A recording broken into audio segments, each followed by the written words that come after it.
বাঙালিদের মধ্যে শীতকালে বড়ি দেওয়ার একটা চল আছে। আমিও মা ঠাকুমাদের আমলের বড়ি দেওয়ার রেওয়াজ ধরে রেখেছি, কারণ আমার বড়ি দিতে খুব ভালো লাগে। তবে আজকালকার মেয়েরা এইসব বড়ি দেওয়ার ঝামেলা একদমই পছন্দ করে না, তাই বাজার চলতি বড়ি কিনে এনেই বেশিরভাগ বাড়িতে খাওয়া হয়। হাতে তৈরি এই বড়ি আমাদের বাড়ির সবাই খুব পছন্দ করে, তাই একটু কষ্ট হলেও আমি প্রতি বছর হাতে তৈরি বড়ি বানাই। সবাই পছন্দ করে, তাই এই কষ্টটা করতে কোনো অসুবিধা হয় না। হাতে তৈরি এই বড়ির স্বাদই আলাদা।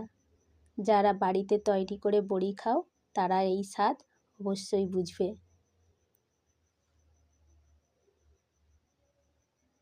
একবার বানিয়ে খেলে আর দোকানের বড়ি একদম কিনে খাবে না।